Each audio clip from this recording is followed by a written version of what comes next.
The body of Paul's letter to the Romans begins with telling us that God's wrath is revealed against the ungodliness and unrighteousness of men who in their unrighteousness suppress the truth.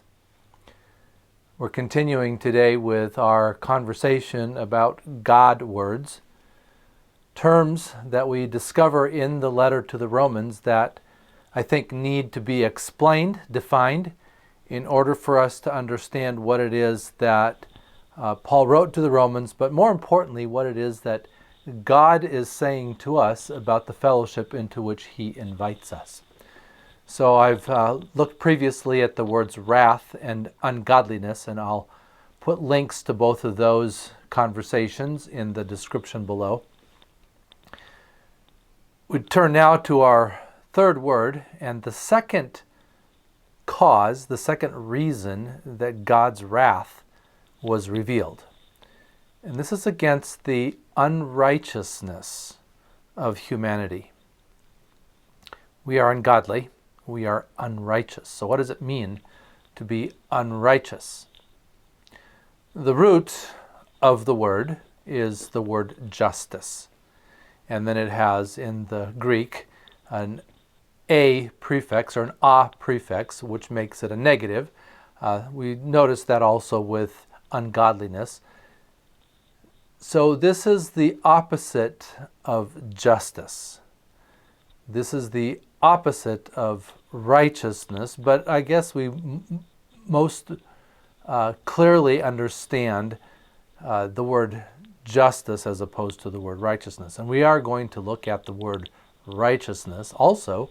I don't know if it'll be our next conversation or not, but it's coming up because it's a word that is central to this letter. And it's a word that's central to the fellowship into which God calls us. So standing against the righteousness that is central to the letter is this condition that we find ourselves in, against which God is angry. It is our unrighteousness. And the root of both of these words, righteousness and unrighteousness, is the word justice. What we find in this word is that a court declaration is being made.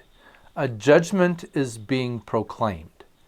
And the term justice in itself is neither negative or positive. That means that it can apply to a condemnation or it can apply to an acquittal.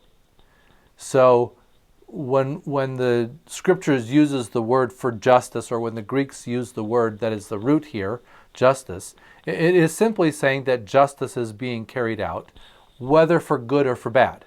So if it's for good, then it's an acquittal. If it's for bad, then it's a condemnation. It's a sentence that is proclaimed so that that which is right and good can be upheld. So if one breaks the law, then justice means that the lawbreaker is punished. If one upholds the law or does not break the law, though is accused of it, then justice is done when the innocent is declared not guilty. And so that applies to both ways. So then what we have is this word justice with the negative prefix on it, so that then it becomes injustice. And so what effectively is happening, and this is explained in the rest of the statement, that in their unrighteousness, or really Paul is talking to us, not to them, because we are a part of humanity, that in our unrighteousness we suppress the truth. So the truth is that which is right, that which is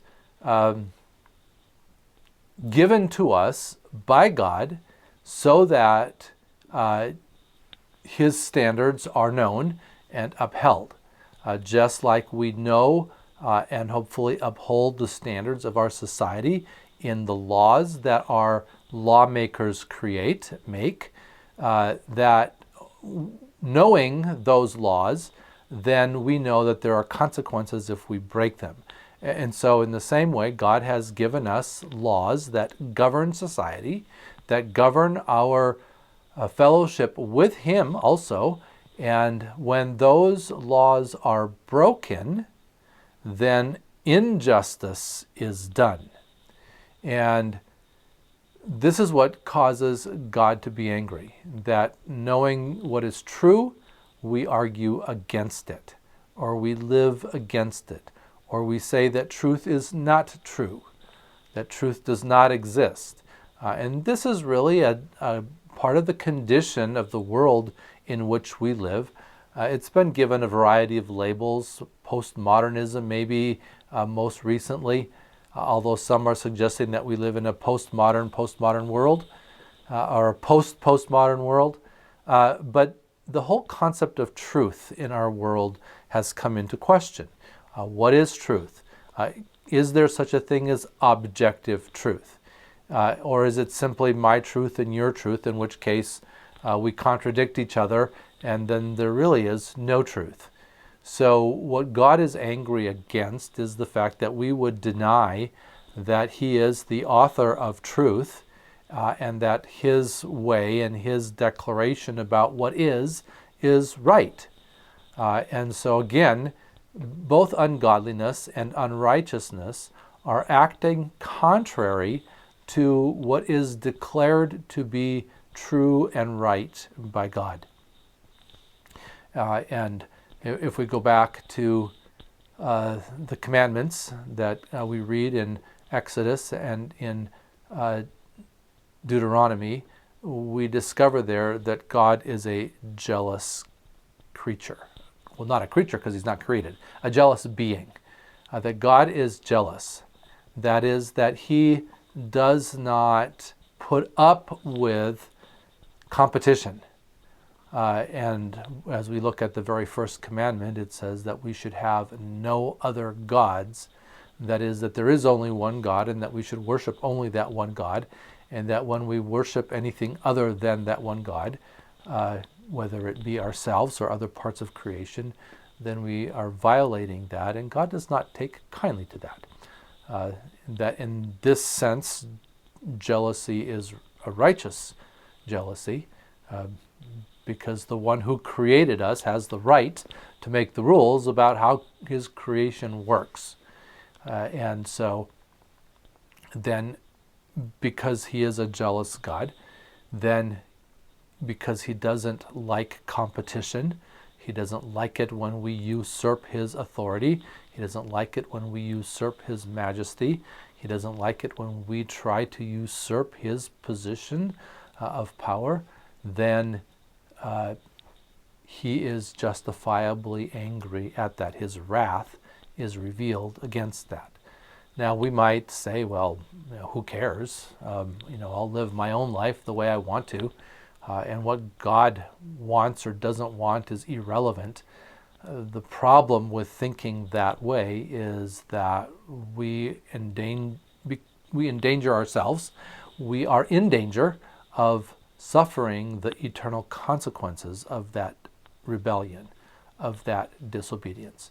And I guess at a point when we're going to see that we cannot choose God, that God must choose us, and yet it does seem that we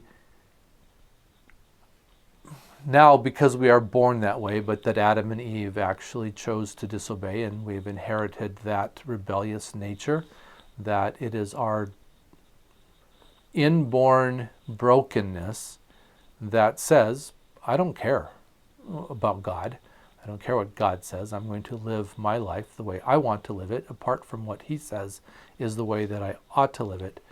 And we can do that. And I suppose that we can even live a fairly comfortable life now in doing that. But what we ignore when we do that are the eternal consequences of that decision. If we continue in deliberate disobedience, in deliberate rebellion, if we continue in our ungodliness and our unrighteousness, then we suffer the consequences of that. And God tells us that those consequences are eternal separation from Him. Again, fortunately, though this is a problem that we cannot solve, God has solved it for us. And as we continue to look at these God words, these terms that shape God's message to us, both law and gospel, we're going to see that God's solution is good and that God gives us that solution. He gifts us that solution so that we don't have to be eternally separated from Him, but so that we can live in fellowship with Him, beginning now, but a fellowship that will last for all eternity. So I hope you'll stay with me as we continue to look at these words that God has given to us to help us understand Him and to help us understand what it is that He has done for us in giving us Jesus, who becomes the final and perfect sacrifice to appease God's wrath, so that He can give us that gift of freedom from our sin and rebellion and bring us into fellowship with Himself. I'm interested in your comments. Leave them in the comment section below. Thank you for being a part of this conversation, and God bless you.